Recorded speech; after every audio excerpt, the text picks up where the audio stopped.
கர்த்தருக்கு ஸ்தோத்திரம். இந்த நாள் தேன்துளி நிகழ்ச்சியிலே உங்களை நான் மீண்டும் சந்திப்பதில் அதிக மகிழ்ச்சி அடைகிறேன். இந்த நாளிலே 1 யோவான் 4ஆம் அதிகாரம் 18வது வசனத்தை நான் உங்களுக்கு படிக்க விரும்புகிறேன். 1 யோவான் 4:18.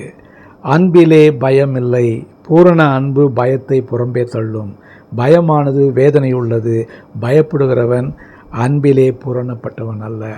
இந்த இடத்துல மிக அழகாக பயம் என்கிறதான ஒரு காரியத்தையும் அதோடு கூட அன்பை குறித்து சொல்லப்படுகிறது. இந்த இடத்துல அன்பை குறித்து சொல்லப்படுகிறது. அன்பிலே பயம் இல்லை, அன்புக்கு பயம் கிடையாது. அந்த அன்பு இருக்கும், நம்முடைய இருதயத்தில் இருக்கும் பொழுது பயம் இருக்காது. அன்பு என்று சொன்னால் இன்னொன்று தேவன் என்ற அர்த்தம், இயேசு என்ற அர்த்தம். அந்த அன்பான இயேசு நமக்குள்ளே இருப்பார் என்று சொன்னால் நமக்குள்ள பயம் கிடையாது. அந்த இடத்துல அன்பு, அந்த இயேசுவாகிய அன்பு நம்மை பூரண அந்த பயத்தை புறம்பே தள்ளக்கூடியதாக இருக்கிறது. அந்த பூரண அன்பாகிய இயேசு நமக்குள்ளே இருக்கும் பொழுது நல்ல ஒரு தைரியம் நமக்கு கிடைக்கக்கூடியதாக இருக்கிறது. ஆகவே பயப்படுகிறவன் அன்பிலே பூரணப்பட்டவன் அல்ல.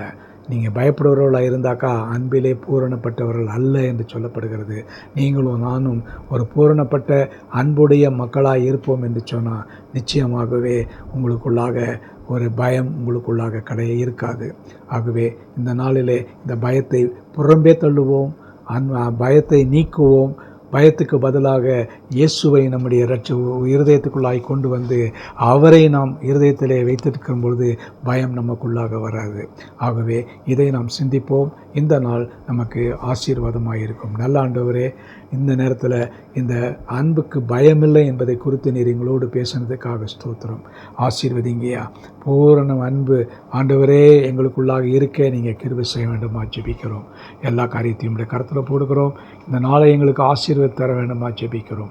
மீட்பர் இயேசுவின் நாமத்தில் ஜெபிக்கிறேன் நல்ல பிதாவே. ஆமேன், ஆமேன். கர்த்தர் உங்களை ஆசீர்வதிப்பாராக.